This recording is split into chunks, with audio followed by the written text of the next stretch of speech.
Hey guys, welcome back to my Gloves Magic. So, I'm about to hit you with a new fig. You're gonna love it. Alright, this next fig right here, it came out and it's called It Doesn't Have to Be Weird. So, this is a post-canon AU with Living Allura when Allura is alive. So, this is after the final season, which is, they say, is the worst ending. Let's pretend this is a post-canon while Allura is still alive. This mutual pining and then accidental alien marriage through combat challenges. Okay, so this is way after the show ended, after what the Voltron ended. So this is like post canon. Let's read the summary first. Okay, it's been years since the war, years since Voltron disbanded, and years since Keith took over the blade. Voltron's mission, however, is not over.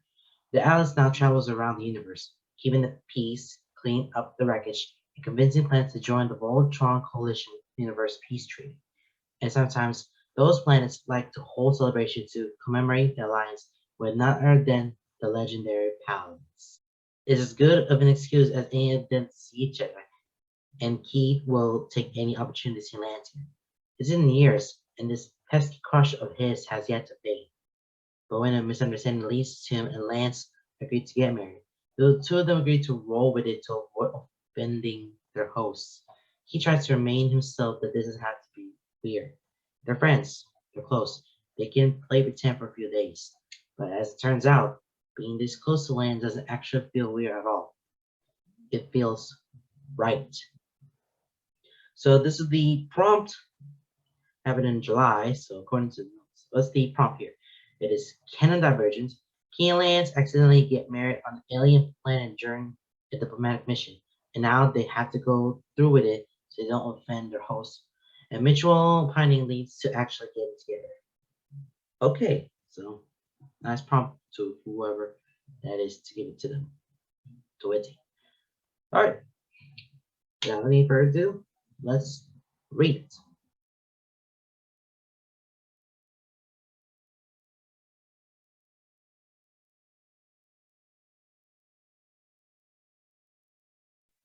It doesn't have to be weird. Keith is a little surprised to find that his old uniform still fits. The one modeled after the garrison's uniforms, customized and called to indicate his position as a red paladin. It's been years since this was his constant uniform, and he's grown a little since then. A little broader, a little more filled out. Though, whenever he looks at himself in the mirror, he finds that no matter how strange he feels, he actually looks pretty good. He carries himself well. In a confident manner he's learned from leading first Voltron and now the Blade. It's confidence that looks good in the uniform, even if that uniform is an old one, which leads him to suspect that strangeness he feels when wearing it isn't so much because he's grown physically, but because of something more internalized. It's a strange thing, but Voltron feels like so long ago. The Blade feels like who he is now, and seeing himself in the garrison model uniform after all these years makes his chest feel tight with nostalgia and memories.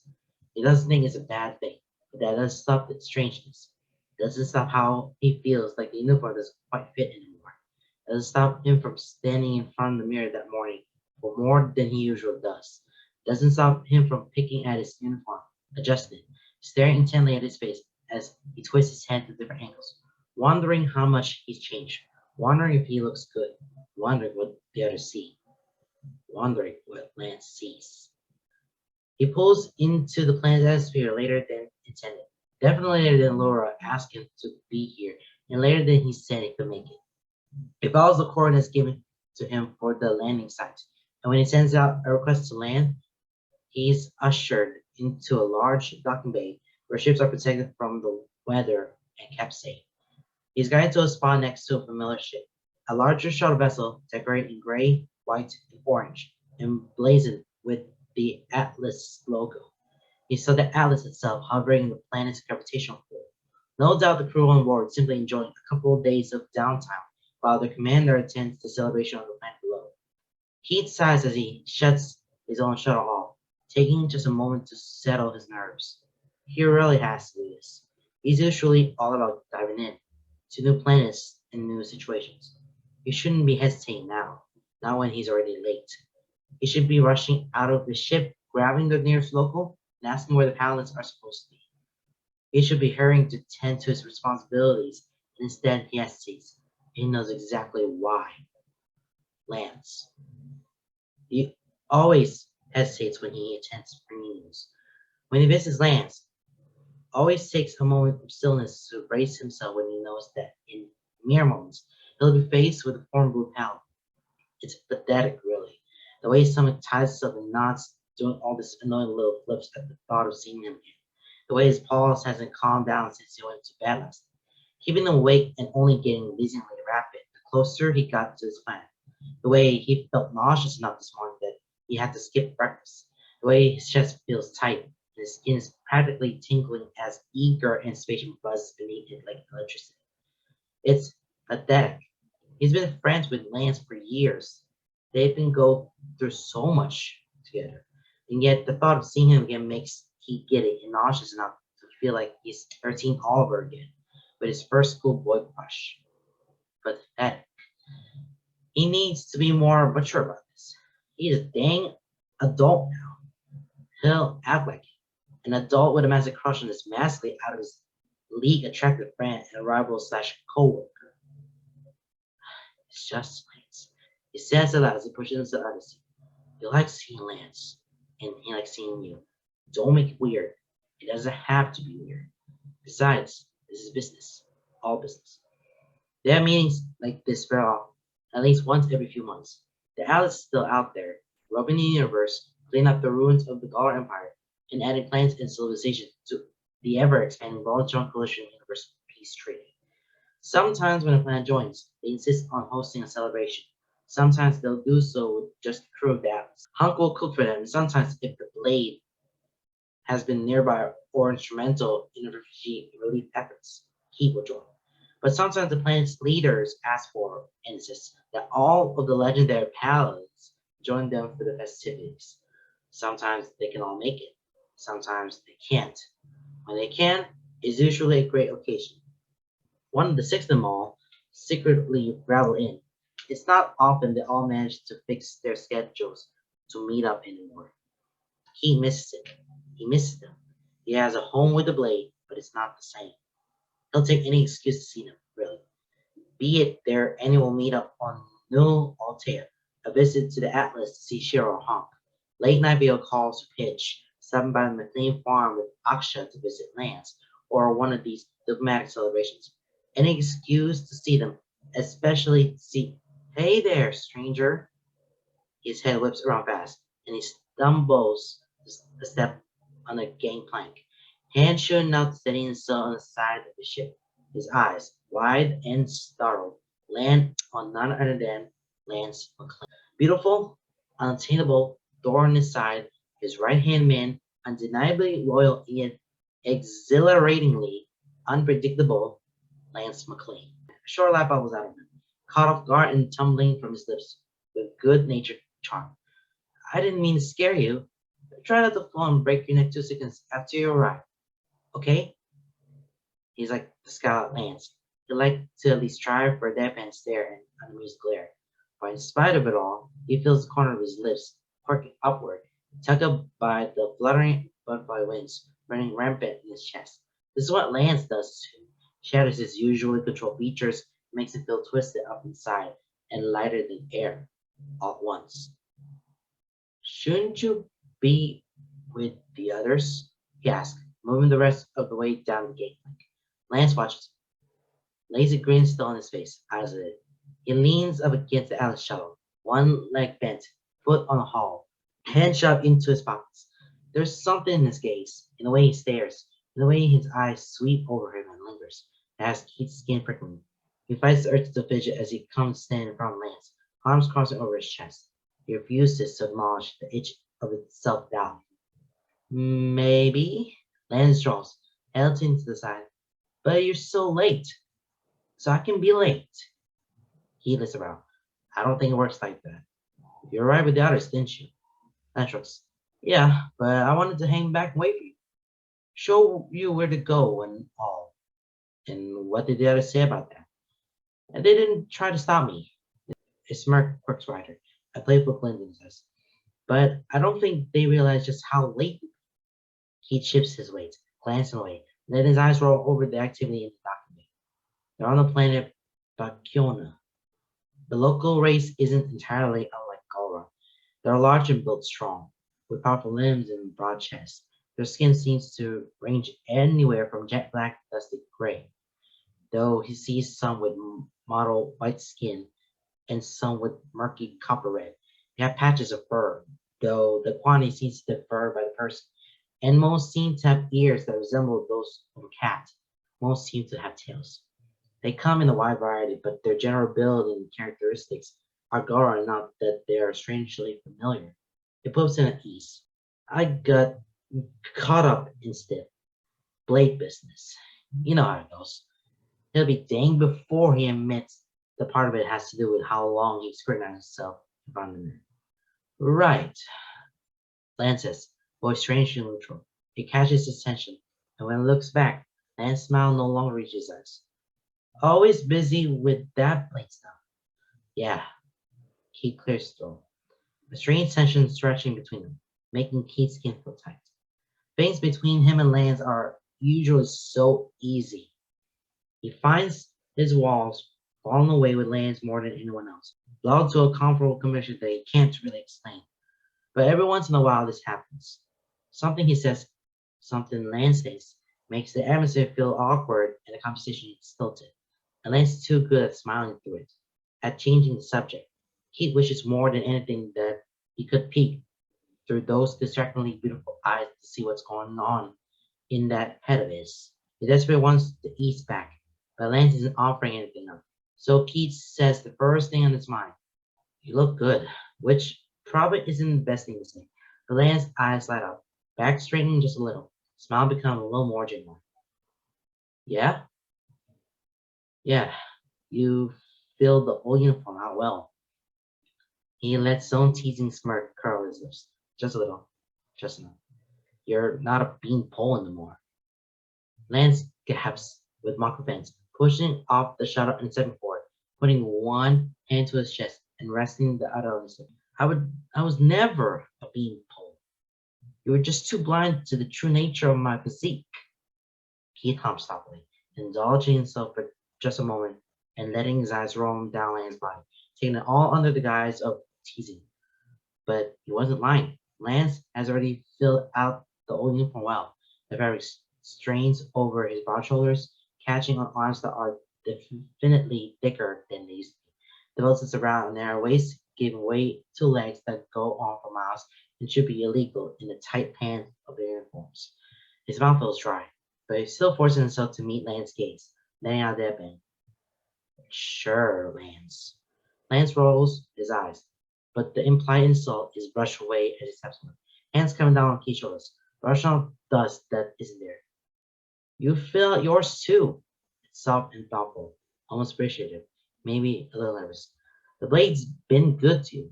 I like the braid, he says, fingers grabbing where it hangs on his shoulder, playfully tugging at it. Can't say you have a mullet anymore. Can't say the same for you, he does, reaching out to tug at the longer strands of soft brown hair that are starting to cover the back of his neck. Another playful gasp, and Lance steps back, using his mountain fence to put distance back between them. He snaps Keith's hand away. It is not a mullet, whatever you say, Lance. I will not take this criticism for someone who still wears fingerless gloves. You told me you liked my gloves. I was drunk and clearly out of my mind. Lance hops, turning and marching away. His hands go back to his pockets. Posture relaxes stride easy. He doesn't move for long moments. Letting admire the way Lance's jacket stretches over his back, and the way their uniform pants fit so snug. Then Lance lends it over his shoulder, one eyebrow cocked. You coming? Yeah, he says, swallowing hard, shaking himself out of it. It doesn't have to be weird if it doesn't make it weird. He sits up next to Lance, falls in step with him, naturally, easily. Yeah, let's go.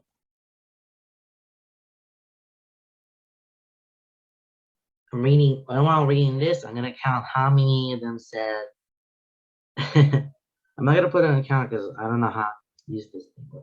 So I'll keep you on track on how many things here. So there's a question of it. So have you counted so far? And there's two questions here. Count how many times I said the legendary paladins. This one I'm not gonna count that. And how many times I said it doesn't have to be weird. Hopefully, I don't know what number of it. If you got the final answer, if you have the answers to both of those questions, put a comment down below. Okay. Anyways, this is the very start, and he's very nervous now. Still fits in that uniform, I suppose. That was from that like, season 7 or season 8. This is like a big moment right now. This is way after. Well, this is after this Voltron, so but this collision, the tree thing, it's still ongoing. So they wanted to find a anyway, but all of a sudden he stops by and see Lance. Oh, it's been a like long time that they have like seen each other for like a year or so. Oh, I mean that stressed me out. But hey, at least they're coming back together for their reunion, I guess. It's not like a reunion, but it might be something else. Alright, let's move on. By the time they arrive, the open ceremony is well underway. They're led to the race stage where the leaders of the planet and the former paladin sits. Crouching down, they slip as silently as they can into the two open seats between Laura and Shiro. You're late, Laura muttered under her breath, leaning a fraction closer to Lance. We knew we'd be late, he says, adjusting his uniform and leaning back, stretching out his legs. Like he's been casually sitting where the whole time. You're later than expected. That's Keith's fault. He hops a short back, rolling his eyes, leans back, arms crossed and loose over his chest. I didn't ask you to wait for me, he moans. Glances sideways in time to see Lance sidelong, lips curl under the confidence smirk. You appreciated it, Lance scoops again, light and dismissive. Turn back to the ceremony as he ignores the burning creeping up his neck. The ceremony is an arena? Now that he can get a good look, it seems like they're in some sort of open air coliseum, not entirely unlike a stadium back on Earth. A circular ring of rising seats and overhanging balconies surround the center. The balconies are covered, but the dome ceiling is left open to the bluish purple sky, swirling with wispy clouds. They sit in a large balcony that protrudes further out than the other seats, the height that gives them a good view of the center of the arena. Paladins are seated in what they can only assume is a front row guest of honor, while the planet's leading council sits on the rise behind them. The center of the arena is a pit of muddy green water that smells brackish, even from here. In the very middle rises a wide platform, flat at the top, rising high enough to give everyone in the arena a good view. Atop the pillar, two of the locals circle each other, curved blades in both hands, glinting wickedly in the afternoon sunlight. As they rush each other, swords clashing, crowds gasping and roaring, he leans towards Shiro. What's going on? Shiro tilts his head toward him, speaking lowly to avoid distracting from the fight they're watching. Some sort of trial by combat. Strange way to celebrate. Shiro shrugs, smile good-natured. From how they explain it, it's all good fun. They're hosting 3 days of celebrations. First day is for public challenges, like a tournament. Shows his purse, nose scrunching as he makes a vague gesture with his hand. Not quite. These are personal challenges. Anyone is allowed to challenge someone else. They're good natured in hosting public challenges like this for celebrations. It's supposed to showcase unity. The value of strength and dexterity in combat. And apparently it's part of their culture to prove themselves this way as a final stage of their court. So they challenge France to combat for fun? Lance cuts in, making Shiro blink and key freeze. Henry realized Lance had leaned so close, but his voice is close to his ear. He can feel his breath on his neck. Shiro's gaze shifts over Keith's shoulder, but he refuses to turn around. The man's brows furrow. I suppose so, but it's far more than that. Yeah, for unity's sake, right? Well, yes, but what do you say, Keith? What? He turns it. Heart bruising against his ribs and breath catching his throat when he sees how close they are. Face to face, with little room between. He refuses to look away from Lance's eyes. Not that he thinks he could anyway. They're glinting brightly, crinkle at the edges with his mischievous smirk. Do you want to sit around here for hours watching other people fight? Or would you rather put on a little show? Join in the celebration all that. Lance, Laura says, leaning close, voice reproach. I'm not certain this is a good idea. Why not? He asked, thankfully leaning out his face and allowing him to breathe. It'll show them that we're down with their customs. What's wrong with it? I think you're missing the point, buddy, Hunk says, leaning forward to look at them, Paige and Cheryl. His brows and furrow, lips pursed.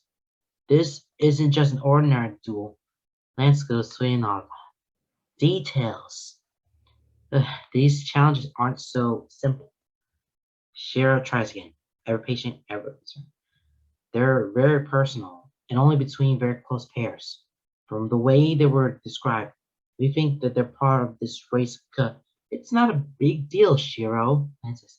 Keith and I are close, right, Keith?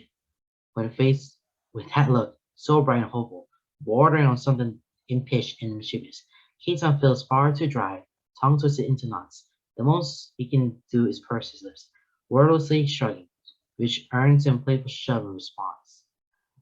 I say, let him do it, he says, leaning back in her chair, grinning quickly. If Lance wants to push it so bad, let him. It should be fun to watch. Lance's eyes narrow on her, lips pursed the semblance of power. I feel like I should be offended, he says slowly, smirk starting to break through. But I'll take whatever encouragement I can get. Thanks, bitch. No problem. So, Lance says, loud, turning in his seat, grinning wide as he faces counsel son. Is anyone allowed to challenge anyone?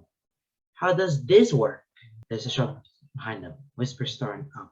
He refuses to turn around, trying to calm his raging paws, containing the buzzing prickling beneath his skin. The focus is on the fight at the center of the arena, but his attention is on the conversation around. You wish to make a challenge, Blue Paladin? One of them says, voice naturally low and raspy. They sound surprised, but not upset by the idea. Yeah, I want to challenge Keith here, he says, jutting a thumb in Keith's direction. Is that allowed? Can we join? Oh, why, certainly. That one sounds wholly pleased. Oh, how exciting, whispers another. Forgive us. We were not aware there was such a status between any of the paladins. Otherwise, we would have extended an invitation for you to begin with, comes another voice. Oh, don't worry about it, Lance says, all good natured charm. We love to join in, though. Well, Red Paladin, do you accept the Blue Paladin's challenge? He turns Lance then. He doesn't miss the way Allura tenses or sheer sighs. He doesn't miss the way Paige snickers, slapping a hand over Hunk's mouth to stop him from speaking up. He's simply too blinded by Lance's grin of care. Yeah, he says, enjoying the way Lance burns, blinding us. Yeah, I do. Oh, yep, here it comes. I mean, they're in the middle of this arena, so this is day one, so this is just fine return, but close with. But Lance wanted to have the challenge to be in this fight against Heat.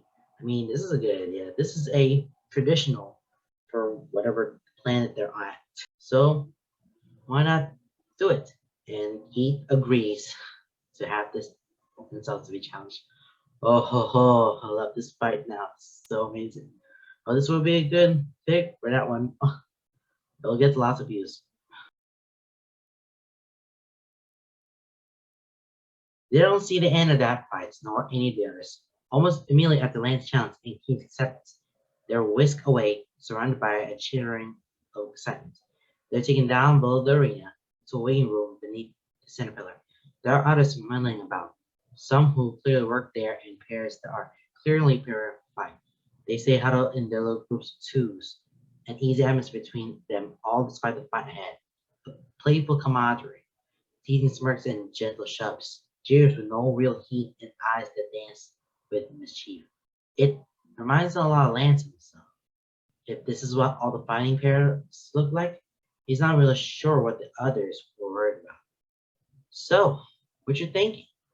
Lance asks as they step up to the weapons rack, arms crossed over his chest. He looks over this way with keen interest, excitement sparking at the blades. They come in all shapes and sizes. He'd love to get a feel for them. What you mean?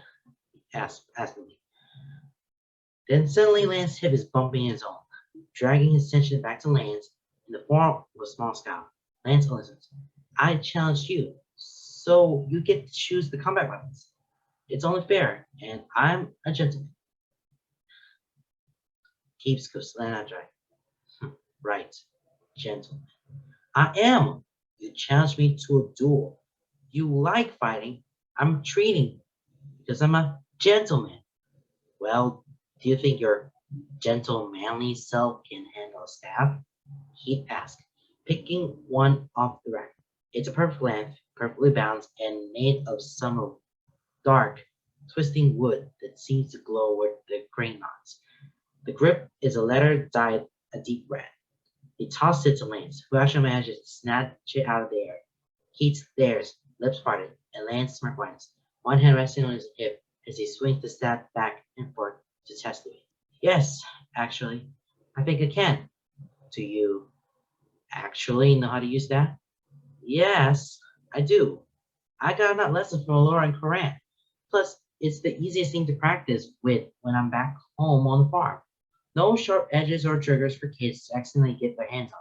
You know, he hums, picking up his own staff. He didn't know Lance has still been training. He just assumed that Lance filled out the seat was due to manual labor and age. But yeah, he likes the idea of Lance training out in the woods, striking a tree, shirt tight around his waist, and sunset setting his sweat-soaked skin aflame. Why did you choose a staff? I definitely expected a sword or something. I figured we could go with something that puts us on even more footing. And like I said, swords are sharp. I don't want to hurt you. Just give you some bruises. He turns to Lance with a crossbar. Lance shoves his shoulder away as they walk away. That's if you can manage to hit me, Cogni. It tells that you think you can win, McLean. Lance glanced at him, a wicked gleam in his eye, lit up by the confidence of a smile. It makes Keith's inside flip, hard in this room. Just because I haven't been out on missions doesn't mean I haven't been neglecting my training. You always neglect your training, Keith says, because a jab is safe for territory than whatever he's been burning inside. Lance screams, not anymore. He steps up to Keith, invading his personal space, putting them toe to toe as he leans close. They're nearly the same height, but Keith has got an inch or two on him. It doesn't stop Lance from tilting his chin up, meeting his gaze head on, staff planted on the ground beside him, one hand on his hip. I'm not the same boy I used to be, and you're going down. He needs to put some space between them. He can feel Lance's body heat. He can feel his breath. Feels an ache in his own chest that makes it hard to breathe. But this doesn't have to be weird. It's not weird unless he makes it weird. So he stays where he is, holds his ground because when he's ever backed down from Lance, cocks one eyebrow and says, "You're gonna give me a real challenge this time, McLean?" Lance's eyes are dark, voice low and rumbly, practically a purr that makes shivers run down Keith's spine, goosebumps erupting over her skin. I'm gonna put you on your back, Cogni. His own voice drops, barely a whisper for fear of cracking. Embarrassingly breathless, he says, "I'd like to see you try." Oh, I feel like some sort of little thing coming here. Ah, I think this is a little bad because Keith has this blade more. He has that little sword. So kind of similar with the staff, the lance. So yeah, they're dressing to change, their outfit, and this is what their weapons choosing their armors. Yeah, they're ready to go against each other, and oh my god, I cannot wait to see how this works out. Oh, this is so exciting. Okay. The air is forced from Keith's lungs in an agonizing rush as Lance does. Actually, end up putting Keith on his back. Keith whizzes, back arching slightly, vision going gray at the edges for just a moment. There is pain in the back of his head, but he knows from experience that it's not too severe. His own stab ends up rolling out of his hand as his grip loosens, and after the initial shock of the fall subsides, his body relaxes. The lance is turned overhead. One foot planted triumphantly in his chest, one end of the stab grazing Keith's throat. His smirk is deadly. A shot right through Keith's pounding heart. Lance's chest heaves with every breath, and Keith's own matches pace beneath the sole Lance's boot. Truthfully, Lance had fought well, really well, in fact. He surprised Keith completely, catching him off guard, and while Keith's usually used to keep a level head during fights, always expecting the unexpected. That apparently doesn't extend to the times when it's his crush that's proving himself a worthy adversary. Because Lance, he was a good fighter back in the days of Voltron. It might have been range most of the time, but he was good. He was quick. He fought fast and kept on his toes. He was creative and wild and moved on instincts, much like Keith. He always thought training one-on-one with Lance would be fun, and he's always regretted that he didn't really get the chance. He thought for sure Lance would have lost some of that after the war. After all, he spent at least a year on his family's farm, but Lance hadn't been kidding when he said he kept up training and kept in shape. Looks good, really good. He fought hard, and it shows. He comes so far, and he's clear proud of himself, not in a haughty way, but in a way that's less cocky and more filled with genuine delight in having laid Keith out. Keith can't really be mad. And okay, granted, he's in a really bad position right now. It would take next to nothing for Keith to grab his foot and take him down, quickly reversing their positions. Lance's flair and excitement had led him to pose, which has left him vulnerable to an opponent who's down but not out. But looks so happy, and Keith is in the hot-headed bratty state. He can't let Lance have this. So when Keith uses the end of his stab to tap the underside of his chin, forcing him to expose the more of his neck, smirk whining as he says, "Give up?" He rolls his eyes, letting his hand rest on the ground by his head. He replies, "Yeah, I yield." Lance grinned, absolutely blind. His laugh as he tosses his head back, music to his ears. Lance steps back, throwing his stab and holding out a hand for Keith. Takes it. Then Lance pulls him to his feet. He staggers a step, still a little dazed and dizzy. He's not sure if that has to do with the fall he took or the effect Lance has on him. "Whoa there!" Lance says something, putting a hand on his waist, sitting. His smile fades a fraction. Brows frank as genuine concern leaks into his brother. "You okay? Did you hit your head?" "I'm fine," he says, offering a smile. "That was a dirty trick, though." Lance goes, "You once told me that it's not dirty if you win." And, well, it's gotten there. He chuckles. Offering a Lance hand, Lance takes it, the two of them clasping arms. "Good fight, Lance." He doesn't realize how silent the crowd has been until suddenly it's deafening. The audience roars to life, loud enough to make it flinch. Truth be told, everything had faded during the match. They were only him and Lance. But their little moment isn't as private as Keith had imagined. He steps away. He crawled the back of his neck up to his ears. "Congratulations!" booms the voice. He doesn't know where the announcer is, but the voice had also announced the start of their match, echoing around the city. The council members are all their feet, clapping their hands. Their friends are too, wearing expressions that hold varying degrees of excitement and worry, which is strange. Beside him, Lance is grinning, turning in a half circle and waiting. "The challenge has submitted to the challenger. The proposal has been accepted. Tomorrow we celebrate the union of the red and blue paladins of Voltron, who have now joined us in celebration of unity and join our ranks of newly mated pairs. We are honored that they have chosen us to host their wedding ceremony. May their lives together be happy and prosperous." Keith stiffens. In the corner of his eye, he sees Lance freeze. Slowly, they turn to face each other. Grins fading as confusion sweeps in, eyes with mounting panic. Mated pairs? Proposal? Keith? Lance says slowly, so softly, and yet Keith can hear him clearly in the roar from the crowd. He's always been able to pick Lance's voice out of the crowd. He watches as Lance swallows hard. He watches as he licks his lips, glancing nervously at the crowd. Did we just get married? Oh, that went so quickly. I'm sorry, I'm trying to keep myself in silence, but I don't want to keep it anymore. This is so they're done fight. Dance wins, so good. Now they want to celebrate the unity, join the ranks. So now they're married immediately after they're fighting. Oh, that is something. Red alert, red and blue alert. I guess. Okay. Oh no, this is something. Oh, that's something. That is something. Okay.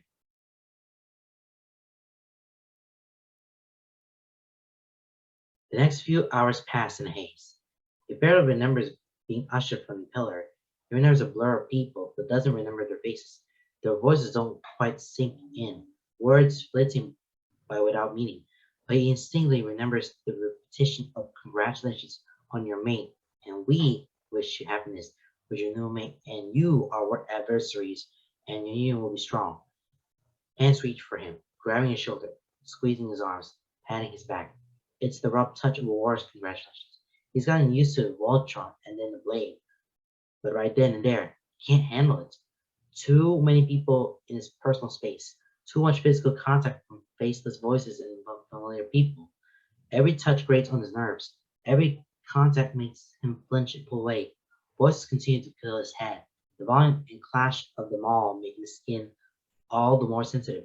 He's having a hard time processing what's happening, and the crowd around him makes it worse, makes it overwhelming. Pressure building against his chest until it starts to become hard to breathe.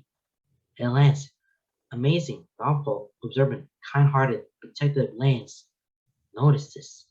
He sets up to Keith's side, cheer, closing that careful and clinical distance he had put between them after the fight, and wraps an arm around Keith's shoulder, holding him close, giving Keith a place to hide, using his own grin and way with words to batter away the voices, and he touches like a soldier on the battlefield, navigating conversation and crowds in ways that Keith never could. Somehow they make it back to their seats, and Lance lets him go as he sinks into his own.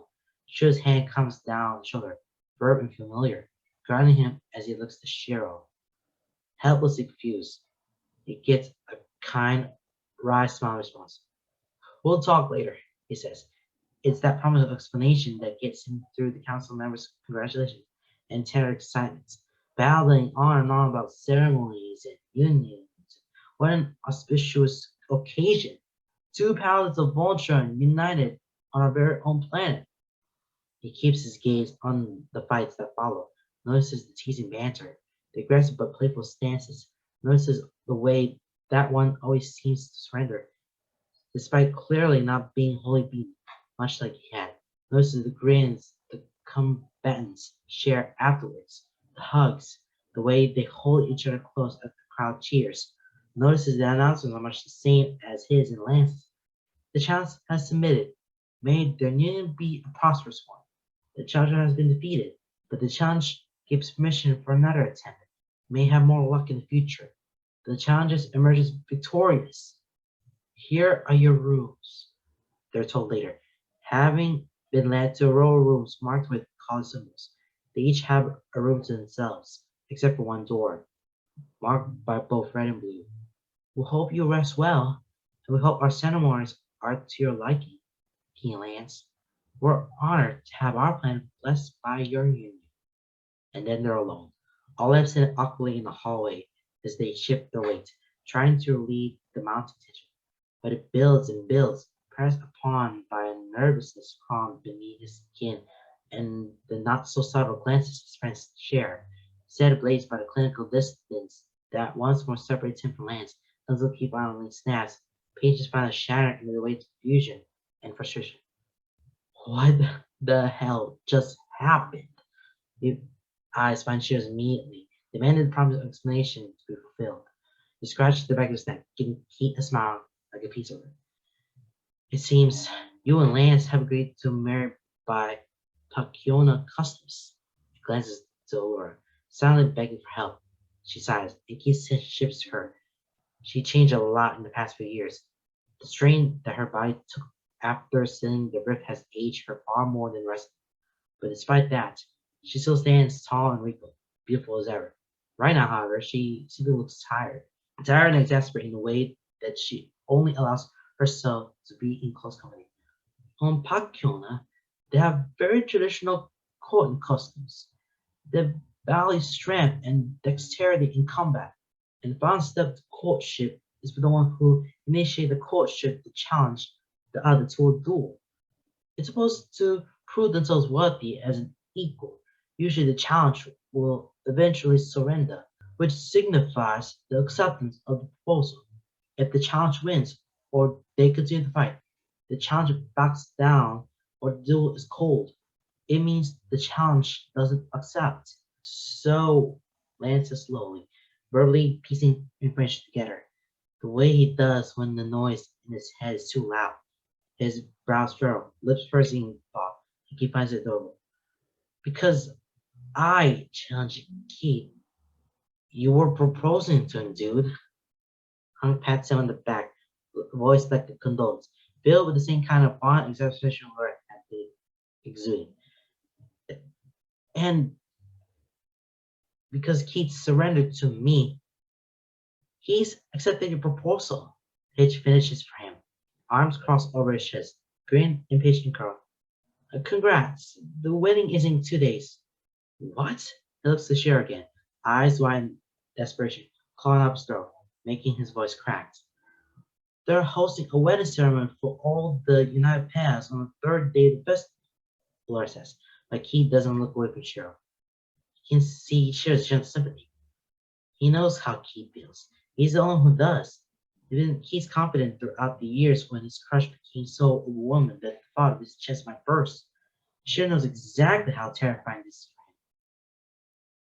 And because this idiot, Laura continues, voice point is sharp but not unkind, decided to propose to you, we now have to figure out what to do. I didn't know, Lance says. Maybe you have if you've been so late. Why did you guys stop me? We tired. Let me go through with it. Take this as a lesson. There's a door in the Lord's way. This is fully masked teasing amusement and smell playfulness. Maybe there's a way to get you two out of it. Sure offers like a laugh. And as much as Keith wants to take it, his stomach twists with dread. He sighs, rubbing a hand over his face and through his hair, tugging his bangs. His gaze is hard, focused on the floor as he thinks.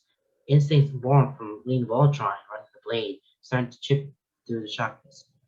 No, he says softly. No, it's not that simple. You've heard them. They're honored to host our union ceremony or whatever. They're excited about it. And the entire thing was broadcasted across the planet. It did take a lot of negotiation to get Paconia to agree to join the Voltron coalition, Laura says softly, slowly, reproachful and apologetic as she bites her lip, glancing between them. She doesn't offer or demand a solution, but she's gently guiding them to it. There's a feud between this planet and another in the solar system. It took some work to get them both to agree to it, Hunk adds, scratching the stumble on his chin, a pensive frown on his face. He groans, drags his hand on his face. What a mess. What a freaking mess. We should just go with it. Everyone freezes. Slowly turning to stare at Lance, with varying degrees of surprise. He stares, mouth open, eyes wide as his brows crawled up beneath his bangs. Lance wants to go through with marrying him? Lance shifts under the weight of their gazes, but then pulls himself taller, straightening his back and pulling back his shoulders. He lifts his chin, lips curling to a confident smirk. He leans his weight to one leg, arms crossed loosely over his chest. The picture of ease, a picture of confidence, a glimpse of the leader he could aspire to be, and a more grown reflection of the right hand that held Keith lead Voltron. It makes Keith's heart squeeze. Heat coiled in his guts. Don't look so shocked, guys, he says with a roll of his eyes. It clearly means a lot to these people that were willing to follow their customs. So why not? He and I can pretend to get hitched. Everyone will be happy, and at the end of this festival, we can go back to our lives. Easy peasy. What you say? Are you sure, Lance? Honk asked, voice gentle, something unreadable in the undertones. Sure, why not? Lance says with a shrug, then looks keen, eyes bright with a challenge. Lips still held in smirk even as confidence becomes shyer. Think you can pretend to be in love with me? He can't. He definitely can't. He can't. He can't do this. It's gonna be hard, he says, letting the playful tease hide the way his voice grows. But I think I can manage. Oh, great. Operation Idiots Get Married on an Alien Planet is a go, Pitch says, cracking the tension and letting all breath out heavy breaths, trickling to relieve last. He can do this. He has to do this. It's only weird if it makes it weird. Okay, so what have gotten to mess with? So, okay, so according to Laura, this is like the core and customs they have. Okay, so okay. The last thing they want is to initialize the course is the one who initiate the court to challenge that to do. So Lance challenges to Keith. So Lance will have to marry. If the challenge wins, or they could fight, then it will back down and those call. The challenge doesn't accept, and it'll be proposal. If the challenge don't surrender, so Keith surrender, that will be a proposal to do so. And if he would win, then they don't accept. That means they're not going to propose. So they'll have to find a way to get out of this way, or to get through all these customs of now being married and want to go back to just themselves. Oh man, I mean the planet in Pacuona is weird, really weird, but they're gonna have to find a way to get out of this. He and Lance share a bed that night in a large room given to them both, sleeping at opposite sides, as far apart as they can. Sounds awkward and strained. He feels the distance between them like a gaping chasm, cold and hungry and frightened. It doesn't have to be weird. He tries to remind himself, don't make it weird. So he swallows his heart and tries to steel himself for days to come. I have to what? Lance asked, voice rising in volume pitch. He will flinch if the squeaky quality of Lance's voice didn't echo his own thoughts. He stares at the Bakuanan in front of him. Sibel, she said, her name was, one of the dedicated hosts and guides during their stay here. She takes Lance's incredulous face, eyes shifting then to Keith's own dumbfounded expression. Her thick brows furrow, most quickly as her ears pull back, laying flat in her uncertainty. Is is that not how things are done on Earth? No! Lance's voice goes up another decibel. This time Keith actually does flinch. So does Sable, visibly wincing as her ears pull up her. Oh, oh. It's clear she's uncomfortable. Even more clear that she's afraid that she's upset them. No doubt worried that she's somewhat offended them beyond repair. He puts a hand on Lance's shoulder, squeezing a little in warning and sending him a pointed look before turning back to Sam, offering her a small smile as he says, we don't have these customs on Earth. He tries to keep his voice even and confident. He's had to extend an understanding and patient hand to many species on many planets. He's convinced it's only that experience is keeping him calm. Uh, can you explain it for us? Sybil's ears perk forward, unease clearing as she relaxes. Of course, she says with a small smile, bangs showing her lips. She stands taller than them both, but she looks at them as if they're the ones who tower over her. Straining a little, she clears her throat, tail flickering behind her. Hmm. Traditionally, once the challenger has proven themselves worthy, then the challenge accepts the proposal. The challenger earns the right to mark their chosen. The mark is a clear sign to everyone that they have won the challenge, factions, and trusts. And biting the scent glance mingles their scent into one. Heat sprinkled at the back of Keith's neck, and all he can think to say is, "We don't have scent glands." Oh, understanding seemed to flicker across her face. She let out a blowjob. I see where there's confusion. Our scent glands are here. She lifts her chin, pointing to see the side of her neck.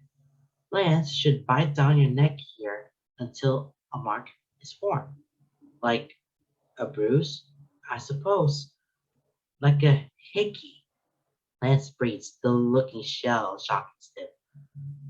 So Earth does have such customs? It's not really a custom.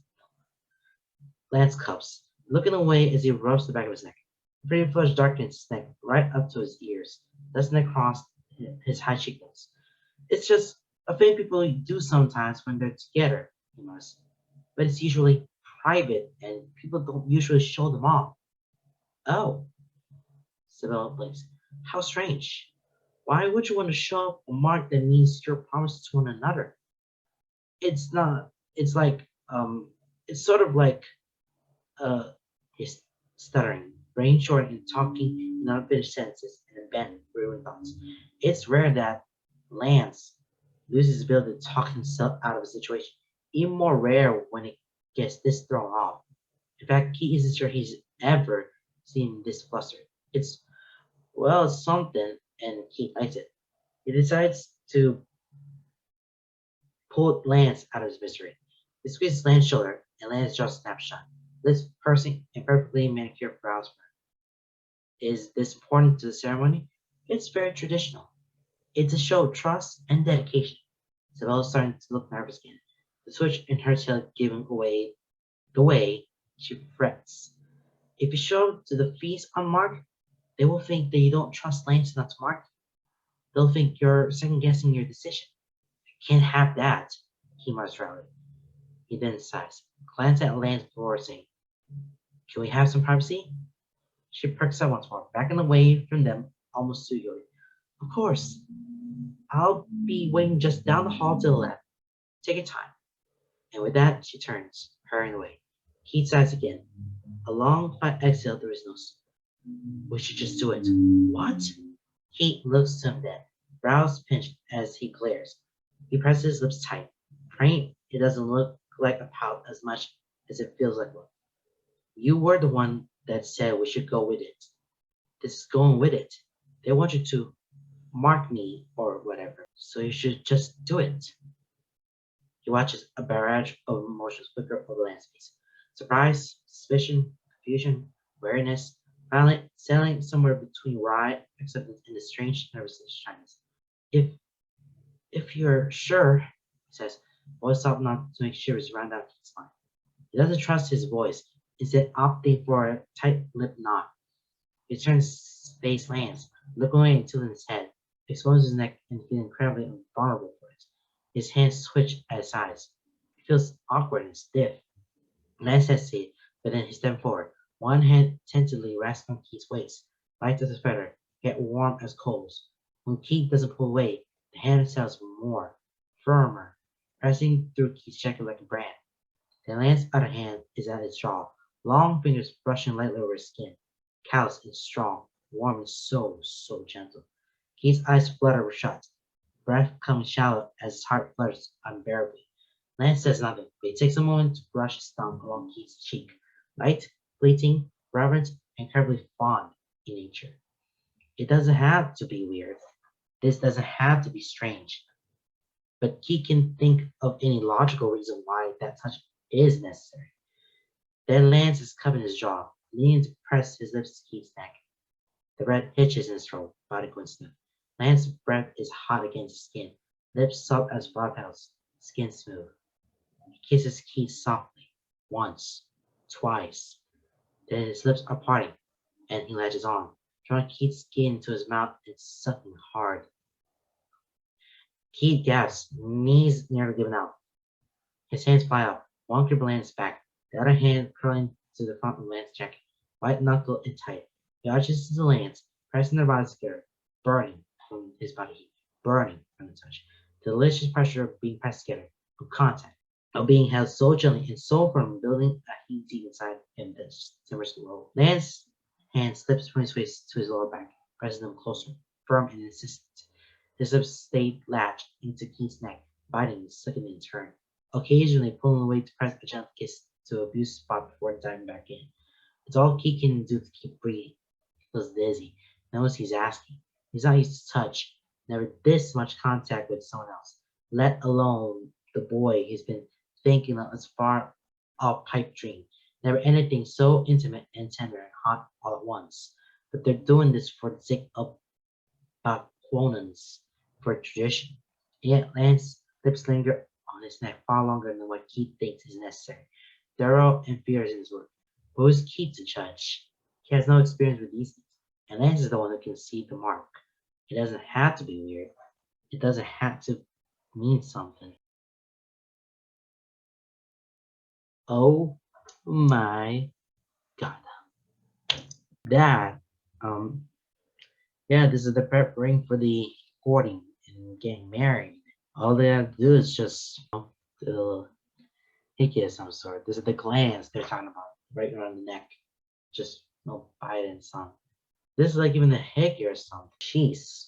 I'm single, I'm still know what it is. And I do know what it is. I do know what it is, and they're gonna have to Lan's gonna have to bite Keith's neck for that mark. Oh boy. I'm I'm blushing. I can't even form words anymore. Well, I'm still have to read this fic though. Lance insists on braiding Keith's hair, and the feeling of him staying close, fingers combing gently through his hair, does little to slow the rapid beat of his heart. Still, Lance plans to do as he wants because in the end, Keith's a weak man, starved for Lance's touch.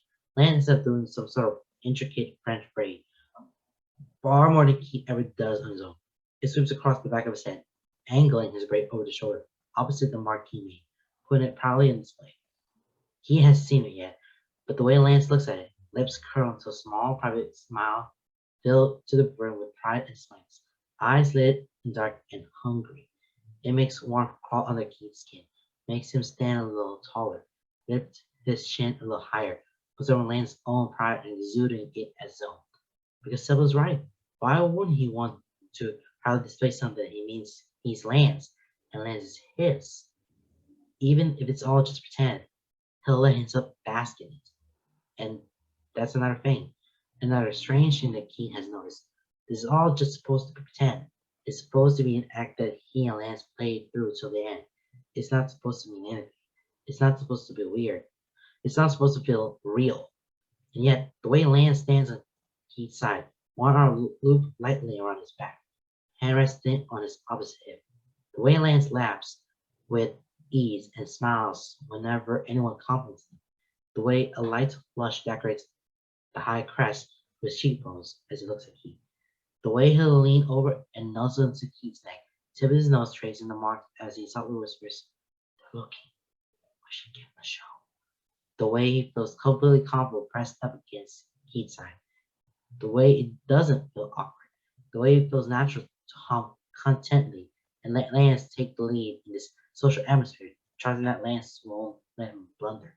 The way Lance can read him, knowing immediately when all because the way Lance can read him, knowing immediately when it all becomes too much, politely excusing them and gently guiding Keith away to a quieter, more secluded part of the room. The way Lance never leaves Keith's side and doesn't once look like he wants to. The way he lets Keith lean against him without pulling away. The way he ducks his head in close so he and Keith can banter quietly, point out things that amuse them. Like how the locals sizing up Shira and hung appreciatively, while Lord could lay any one of them out flat. How Pitch's sharp wit and sharper tongue had earned her a few looks of respect, even if she still looks generally scrumptious to be so small. And all the while, Lance's arm remains around Keith without any indication that he wants to let go. It's easy. It feels natural. It feels right. It doesn't feel weird at all. And that's perhaps the most baffling thing. He thinks if it felt weird, if anything about this was strange, then it would feel more like a charade, that is. But it doesn't. It doesn't feel like he's pretending, and neither does Lance. For the first time, he lets himself wonder, and whisper quiet, hopeful breath in the dark recesses of his mind. If maybe there could be more to this. If maybe it doesn't have to be pretend. Key is lost in this thought as Lance breezes their way through another round of congratulations and socialization. But Quonians seem to crowd around them, waiting their turn to give their pleasantries. Let Keith lets Lance handle it, nodding when it's appropriate and muttering things on autopilot until a particular Baconian reaches out and takes Keith's hand. He starts out his thoughts, looking in surprise as the man bows over his head, deep in a circle. Red Paladin, he says, voice slow and gruff, pitch a hair too soft than what should be appropriate. He tilts his chin up, gazing up the length of Keith's arm to make eye contact. Lips curved to a smile. It was a pleasure to see you fight yesterday. Before we run, Keith thinks he might kiss his hand, said Zek's head, nose almost to Keith's knuckles, and inhales deeply. It's oddly intimate, especially when the sigh he lets loose afterward. It makes Keith stiffen, skin prickling.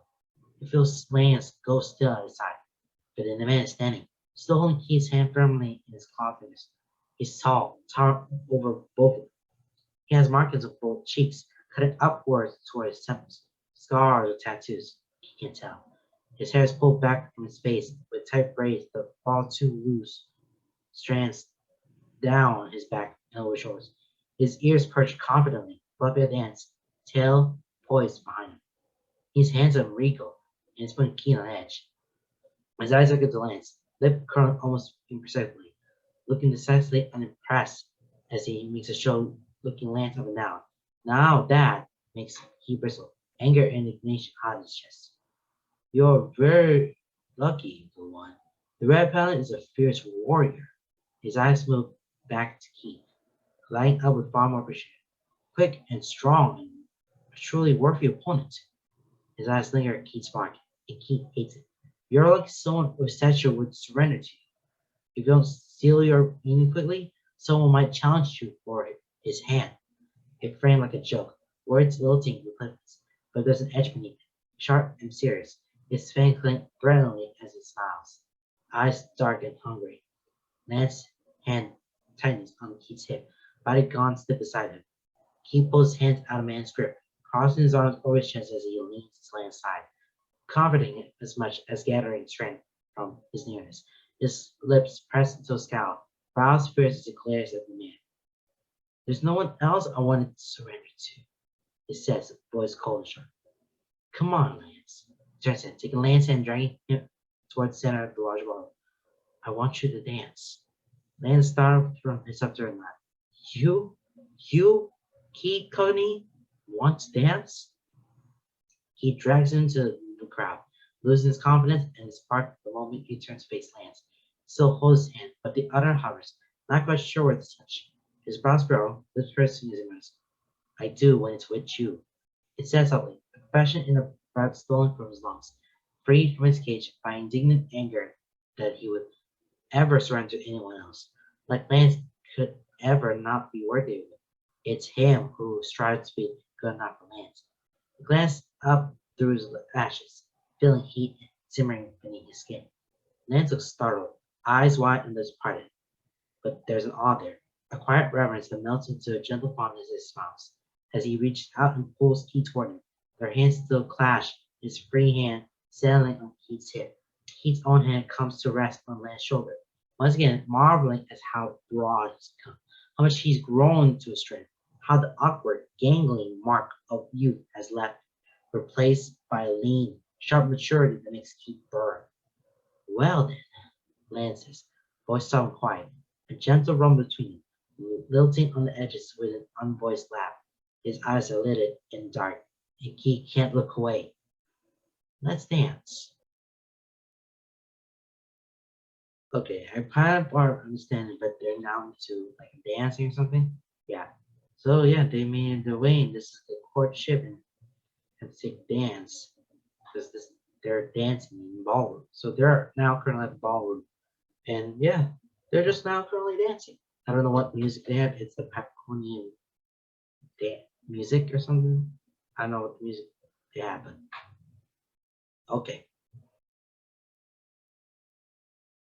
Not exactly how you imagine your wedding, huh? Lance says later that night, as they curl up beneath the blanket of night in the shared bed given to them by the Macquanians. Keith's eyes are sharp enough in the night to see the playful curve of his lips. They lay facing each other beneath under blankets, shirtless. And while it's not weird, he feels the shiver of shy nervousness and the familiar thrum of excitement all the same. They're closer than they need to be, but they're not touching. Neither of them have bridged that taunting chasm. I never really imagined any wedding, he says with a shrug, for the blanket slipped from his bare shoulder. He sees how Lance's gaze flickered to exposed skin, slowly back along the curve of his neck to meet his eyes once more. His smile has faded into a pensive frown. Why not? There's only one person I ever thought I want to marry. His throat feels raw, words scraping out with the jagged edges of vulnerability. I've never really been interested in anyone else. Not like that. And I never thought I stood a chance with him. He's not sure what makes him feel brave. Serene veiled the night, secluding them from the rest of the world. The buzz in his veins that hasn't left since he felt Lance's lips on his neck. The high he feels from being pressed so close to Lance all night. The gentle rhythm of their conversation. Wherever it is, he finds himself reaching out. Knuckles trailing along Lance's jaw before he cups it gently in his palm. His thumb shifts slightly over the light blue triangles beneath Lance's eye. He shudders beneath Keith's touch, eyes fluttering shut. Your marks glow at night, he mutters. He's never been sure how he feels about these marks. They're a constant reminder of what Lance and Laura have been, of the time they shared together. They're a reminder of the sacrifice Laura have been willing to make. However, he knows one thing for certain. They look good on him. They suit his sharp cheekbones and highlight the deep blue of his eyes. With a strange pair they make. A human with alternating marks. A house girl who looks human. Do you miss her? He asks because he needs to know, even if he's afraid of the answer. Lance hums, icicles. No, I thought I would, but I like us better like we are now. Close friends. She's still important to me, but you don't want to marry her? Lance opened his eyes up then cheek under keystone lifting with his mouth. Of course not, he says, voice light and breathy with him. I'm marrying you tomorrow. He starts to roll his eyes, startled out of his dry amusement as fingertips gently brush against his jaw, his cheek, tracing out the length of his scar. Sometimes I wish I got a cool scar from the war. I'm glad you didn't. I did get one. It's just not a cool one. It's ugly. He brows furrowed, lips tugging down the professor's mouth. You have a scar? Yeah, Lance pulls back. He watches in confusion as Lance rolls away to his other side, putting his back to him. He lets out a long breath, eyes widen as he looks over at the white, splattered scar that takes a bunch of Lance's back, curves his body, curled into a ball. Shoulders hunch. It shreds the skin over his back, making the scar stand out in sharp relief. He reaches out, fingertips gentle as he traces the jagged outline of the lighter flesh. Lance shivers under his touch, bringing out a ragged breath. It happened when they blew up the crystal in the castle. When you push Coran out of the way, he whispers. Yeah, something strong wells up in his chest, thick and suffocating, warm and buzzing and demanding immediate action. It's the feeling of pause, and though Keith has gotten better about handling it, he's still a creature of instinct. He might make this weird, but he'll take the risk. His hand slides down Lance's side, wrapping around his stomach and tugging backwards until the body presses together, curved together. His knees tucked behind Lance's. His chest presses Lance's scar, nothing but heat between their bare skin. Lance gasps, body going still, but he doesn't pull away. Your scar isn't ugly, he whispers, leaning forward to press his forehead against Lance's spine, pressing the ghost of his lips across the edge of the slightly raised flesh. It's the proof of how selfless you are, how brave you are. Lance's hand sails over Keith's, fingers sliding between Keith's arms. Thanks, Keith, he says, whispering. It could be weird, them staying like this, curled together as their breaths even out with sleep, but it isn't. it doesn't have to mean anything, but he dares to hope it does. So they after that what happens, and they have the markings. They have lands and the markings that he has that alternate mark. But what doesn't know there has a scar. It's when the crystal castle that were somehow exploded.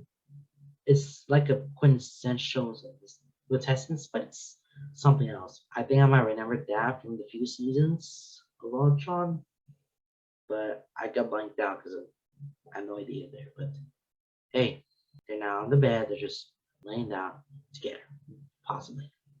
But yeah, that's that's just something. My mom would kill me if she knew I was getting married without her here. Lance mutters. They're standing atop a white stone dais in some sort of outside pavilion. The other pairs from the duel stand with them, forming a ring around the outside dais, while the officiant stands at the center. The crowd gathers below, and the woman at the center drones on, give a passionate speech about unity, trust, and love. Probably, anyway. He isn't paying attention to anything that isn't Lance. They're facing each other, shirtless and barefoot, like all the other pairs. Their chests, backs, and arms are decorated in war paint of various colors. There's very little pattern to it. It's a pattern tradition for friends and family to decorate and make a pair, which meant the paladins had time for their lives dipping their hands in paint and setting all of the lands in key. Key's eyes roam over the lands, not for the first time, probably not the last. He makes an impressive sight, lean and well defined. All that manual labor and training has done good, real good. He'd be embarrassed about his staring if it weren't for the fact that Lance has been too busy ogling Key to make eye contact. He gazed saddles on the little smiley face Pitch had drawn over Lance's left knuckle. A small spark is this, as he mutters. I'm sure she'll forgive me, given the circumstances. I'm not even wearing a shirt.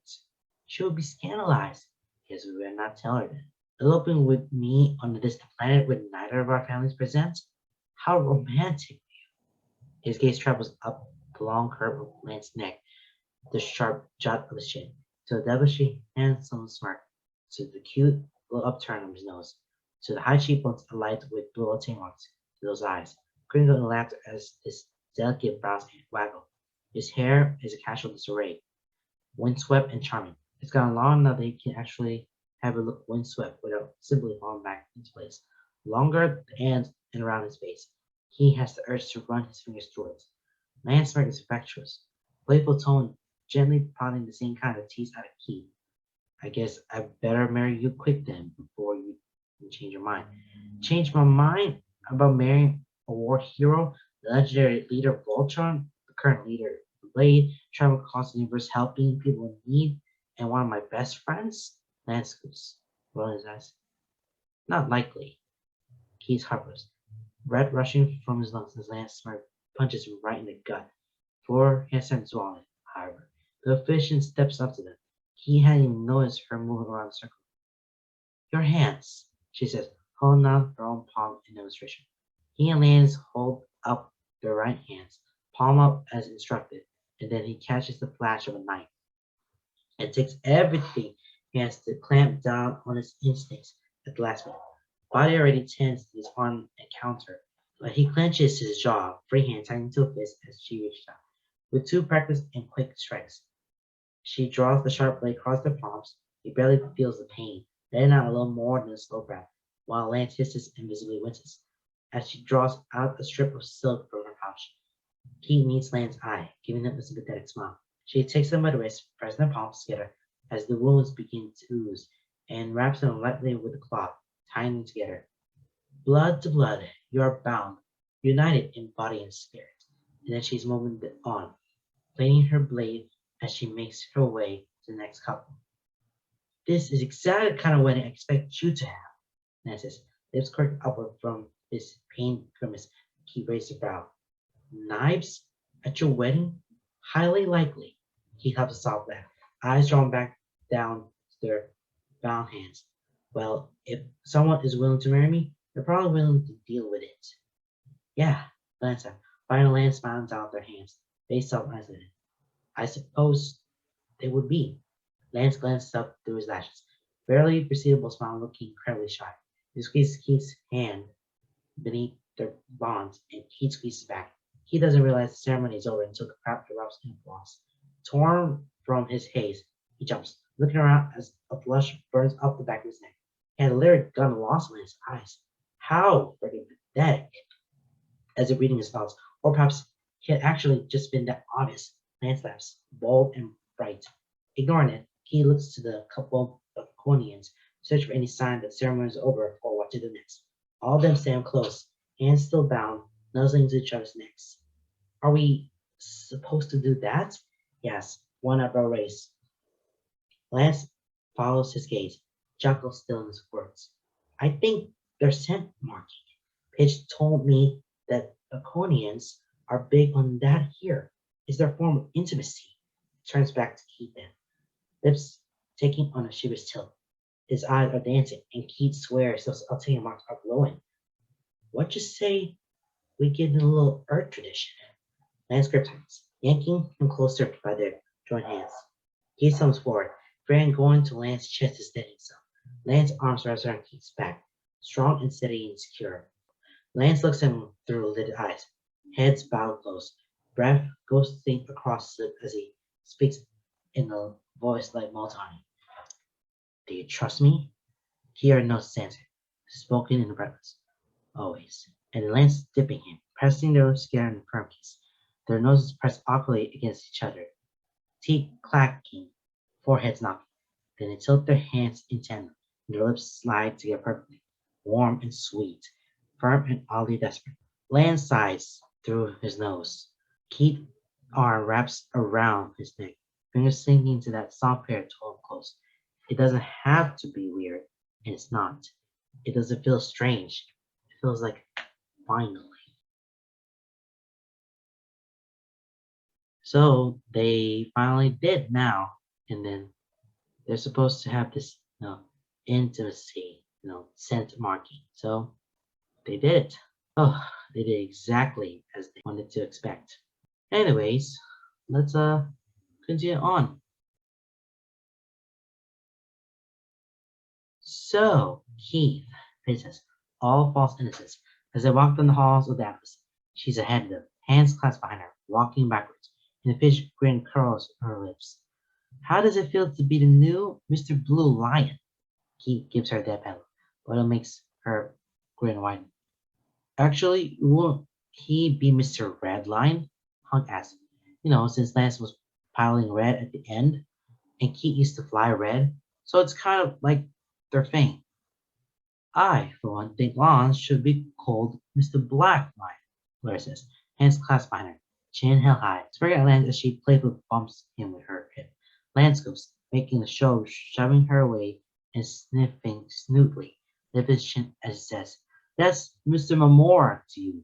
My hubby runs the blade now. It's a joke, delivered and received as one. Mary's Keith's chest flutter all the same. The smile he feels creep across is involuntary. He thinks he should be more disappointed, more somber, more dejected. Now that the 3-day festival is over, they're back on the Atlas for one more night together before everyone goes their separate ways. Everything on Bakuna is said and done. They joined the coalition and signed the peace treaty. He and Lance no longer have to be married to avoid offending their hosts. He no longer has an excuse to be close to Lance, to touch it and hide behind a veil of pretense, to taste the things he never thought he had. He thinks he should be more excited that it's over, should feel some sort of storm of rejection and misery, but it doesn't. It should feel like an end, but instead, it feels like a beginning. Something has shifted between them, something good. He's no longer the boy he once was. He's tired of denying himself hope. Hey, he says, grabbing hold of Lane's sleeve as the group disperses into their room to shower and change. Can I talk to you? Oh, sure. He looks startled, but not put off. Shy ear, maybe. He takes it as a good sign and leads Lance away. Down the hall to a window that overlooks the blanket below. He leans back against it, arms crossed over his chest. Lance steps up beside him, hands on the windowsill, eyes on the stars. So, so What are you going to do now? Kate asked. Lance rose. Not sure. Ever since I left the farm 6 months ago, I've been trying to find my place again. I love my family, but I want to do something. I want to be part of something. I tried working with the garrison, and then I spent some time with Laura on New Altea. Nothing feels right, though. Shares offer to have me stay here on the Atlas. I might do that. He draws off, but thought feels incomplete, like there's something left unsaid, something he's afraid to say. Keats hopes they're on the same page. He clears throat. Hmm, can I offer a suggestion? Out of the corner of his eye, he sees Lance turn to him. Can't read the expression, but he hears the soft, almost breathless, almost hopeful. But what's that? Kate turns to him then, stares hard into his eyes, and refuses to look away. Tries to make Lance feel intensity burning inside him as he says, come join the blade. A soft barrel of really? Kate gives a sharp slip nod. It's not all about being alright. Anyone's welcome to join. You've always been good with new planets and new people. You could help people. You could be with me. He watches Lance's face slow change. Watches surprise and barely concealed hope morph into something softer. Something almost coy. Eyes lit. Smile just goes at the edge of his mouth. You're going to have to be more specific about that last part, he said, because I think I know what you're asking, but I need to know. I don't want to second guess this. He doesn't look away. Isn't sure he can bring something like it. There's only one thing he's sure of, and he lets to know that. We could try this, he says. Us.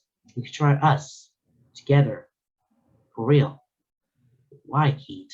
Lance says, not twitching, like he's trying to hold his lunch. Are you asking me to be missing more for real?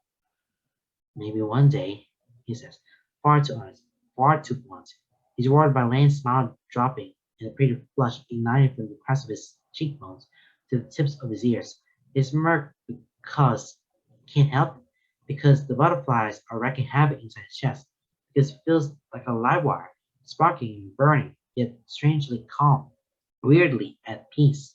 But I was thinking we could start slow at the beginning, like with the first date. Lance chuckles, turning his back to the window and leaning it against next to Keith.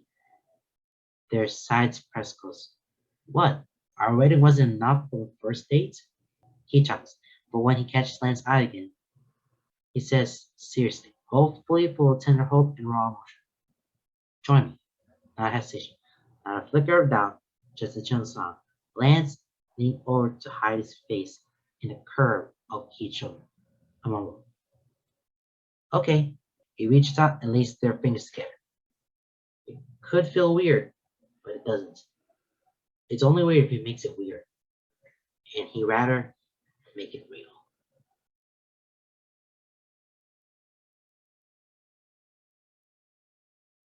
And that sells that for oh shoot, I can't remember what it is.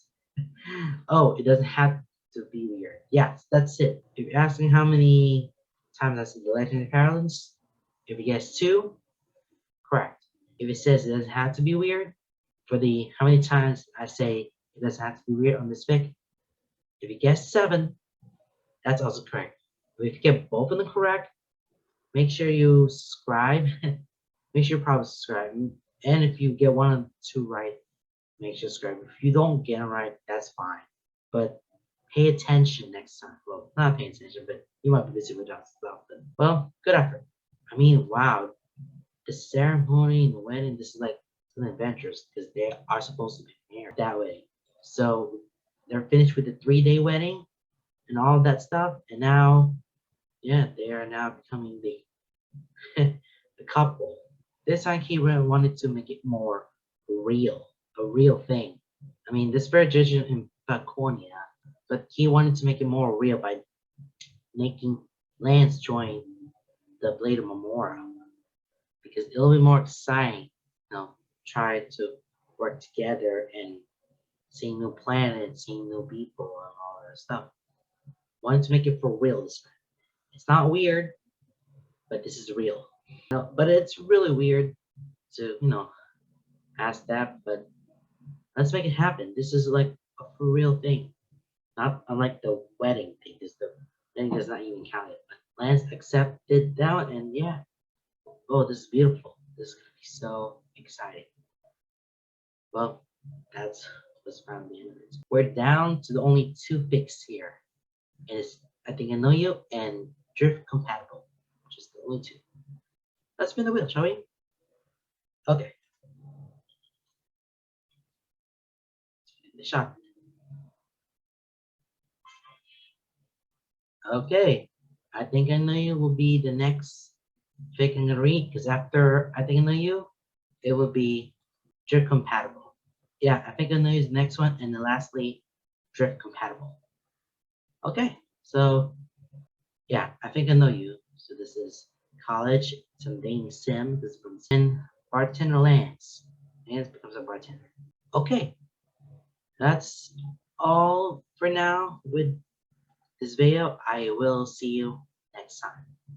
And I have to do more of some other things for you. Okay, guys.